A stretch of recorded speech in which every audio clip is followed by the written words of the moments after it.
Last night, President Biden came out swinging in his third State of the Union address in a way which infuriated many Republicans but impressed swing voters and the majority of Americans, according to polls. But before we unpack all that, if you end up liking this video and you want to support the channel, please be sure to hit the like, subscribe, and alert bell before you go. I'd greatly appreciate it. All right, friends, I have several clips to play in this video. Obviously, we're not going to go through the whole thing. It's about an hour and a half, I believe, if I remember correctly. But yes, it was an excellent performance from President Biden, and the bar was set pretty damn low because Republicans, of course, have been working aggressively to convince the American people that the president is this, doddering, dementia-riddled buffoon, right? And so they stupidly set the bar very low, and Biden more than cleared it. It was one of his best speeches and probably his best State of the Union address so far. We are going to play some select clips from it. Aaron Rupar, he clipped the whole thing basically, or many, many highlights. We're, again, not going to go through the whole thing, but some standout moments. Then we'll get into the post-address reaction. So this was one of the early standouts. This was after President Biden talked about supporting Ukraine. Then it turns to domestic issues. And this is what the president had to say. And note, Republican Speaker of the House, Mike Johnson, note his reaction or lack thereof. January 6th. I will not do that. This is the moment to speak the truth and to bury the lies. Here's the simple truth. You can't love your country only when you win.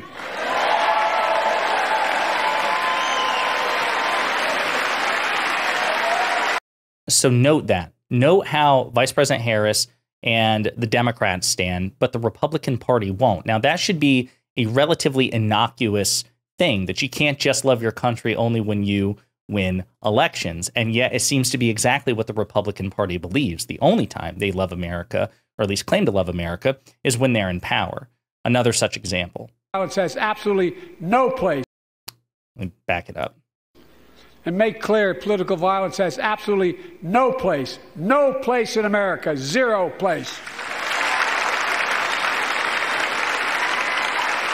Again,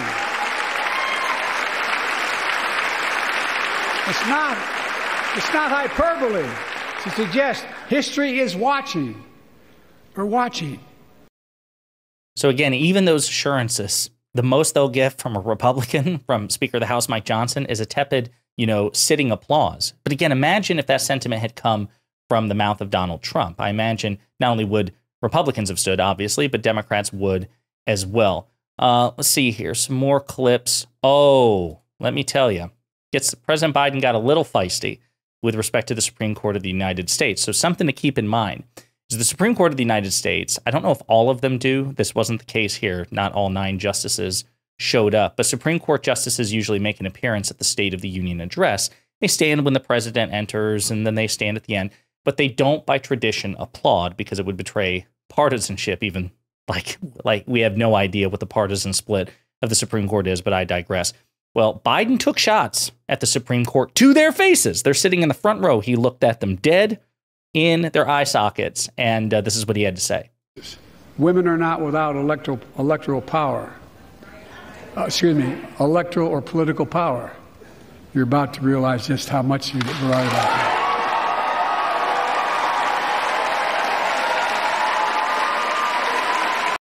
So he's referring to the Dobbs decision written by the 6-3 conservative supermajority back in 2021 or 2022. It's 2022. And he addresses them. He's like, listen, in the Dobbs decision, you said that women are not without electoral and political power. Well, you're about to find out just how much. And conservatives, of course, went bananas about this. They're like, oh, my God, Biden is threatening the Supreme Court of the United States. He's not threatening them. He's saying that the right in this country will suffer political consequences because of the power of women. In a way, he's actually validating exactly what he's like, listen, you said it, and it's actually true, and you're going to find out how true it is. I mean, he's just validating their words. Some other clips here. The president, of course, touting his economic record. My inherited economy is on the brink. Now our economy is literally the envy of the world. 15 million new jobs in just 3 years. A record. A record. Unemployment at 50-year lows. A record 16 million Americans are starting small businesses, and each one is a literal act of hope. Again, he goes on, and it's good, by the way. I know a lot of people think that President Biden shouldn't actually tout his economic record. I disagree. If you look at polling, especially those so-called double hater voters, people who don't like Trump or Biden, the vast majority of them are not aware of Biden's economic successes. And polling indicates that when they're informed, they start to favor Biden immensely. So I'm not saying it should dominate the entire narrative, but the president should, and Democrats should, and they should have been doing it all along aggressively, been informing the American people about their accomplishments. This is a great example here of where Biden calls out Republicans to their faces about their habit of voting against his agenda, but then trying to take credit for the ensuing positive effects. And thanks to our bipartisan infrastructure law, 46,000 new projects have been announced all across your communities. And by the way, I noticed some of you strongly voted against it, or they're cheering on that money coming in. I like it. I'm with you. I'm with you. If any of you don't want that money in your district, just let me know. And by the way, Mike Johnson is one of them, as we covered in a previous video. You know, he was taking credit for things going on in Florida, the expansion of an airport, and despite the fact that he voted against it. Oh, okay. So here's another great moment where the president engages with Republicans on the notion that if Donald Trump is reelected and Republicans keep the House and retake the Senate, they're going to try to renew Donald Trump's disastrous $2 trillion tax cut for the uber rich. Republicans can cut Social Security and give more tax breaks to the wealthy. I will. That's the proposal. Oh, no. You guys don't want another $2 trillion tax cut? I kind of thought that's what your plan was. Well, that's good to hear. You're not going to cut another $2 trillion for the super wealthy. That's good to hear. So again, baiting them much as he did on Social Security and Medicare during last year's State of the Union. Okay, this is I'm trying to think, because I plan on covering this in another video. I'm not gonna discuss this part, but Biden also addresses the issue at the border. Now, this is a moment right here it had mixed results, right? Biden wasn't firing on all cylinders the entire time. He wasn't perfect, right? Biden at his best is a very skilled speaker, but he's not President Obama. He's not President Clinton. So this was a moment where he ad-libbed with mixed results. Not really.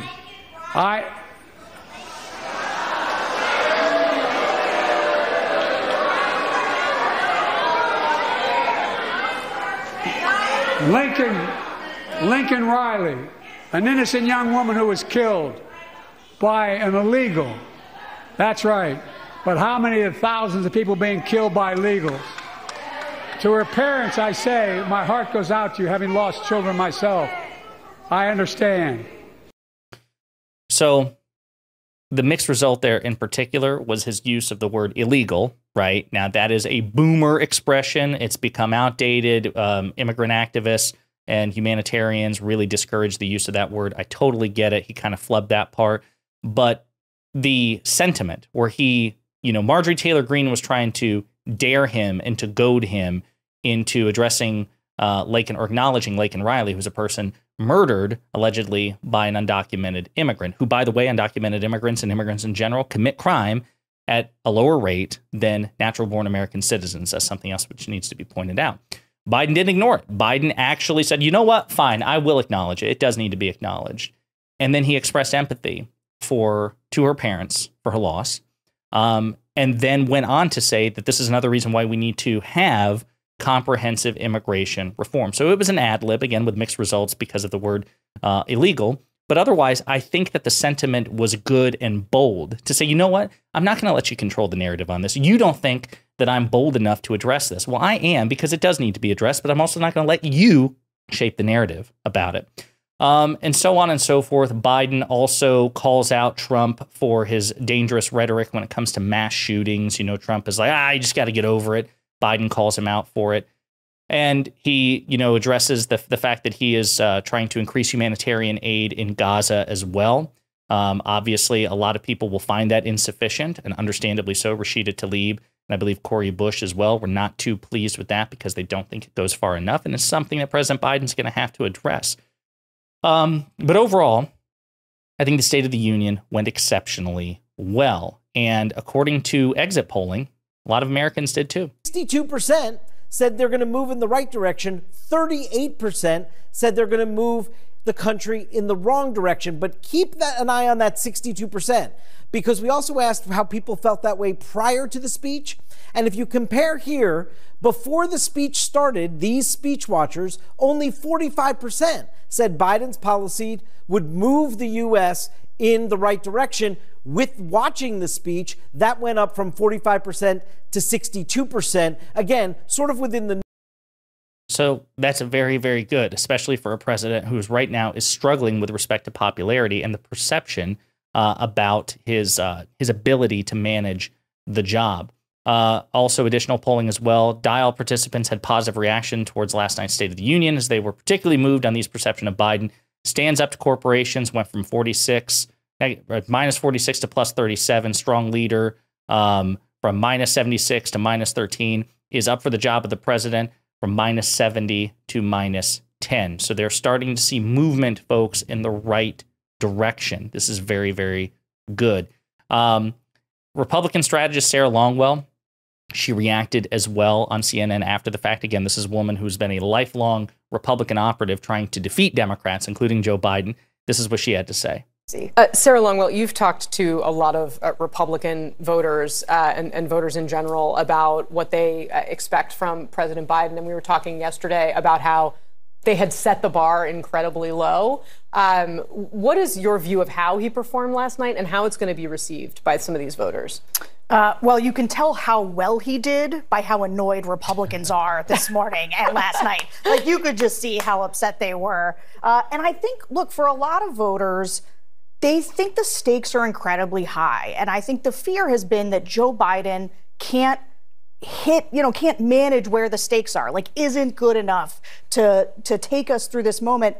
And last night, what he said was for the Democratic base, but how he said it was for swing voters who needed to see that this guy was all there, that he could do the job. And I told you yesterday when I was on this show, the Republicans have made a mistake because they set the bar at dementia. And that, if that's what dementia is, I hope that's how I have dementia when I'm older, because he was on his game, the energy, and he did the thing that I think Joe Biden is particularly good at, where he sparred with the Republicans. He somehow managed to have it be incredibly political. He managed to be going right at Republicans, but often was also like joking with them, smiling at them, egging them on a little bit. And it gave this balance to the speech that I think just worked really well for him. And it was offense. It was offense. He's been needing this shift, change the tone, and I think he nailed it.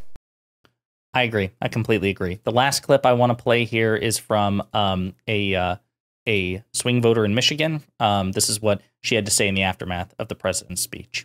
Overall, it was a different side of him that came out. He was, like I said, very confident, very reassuring of the things that he has done for our country. And I didn't get a glimpse of anything involving age or the lack thereof of being able to deliver and be the president of the United States.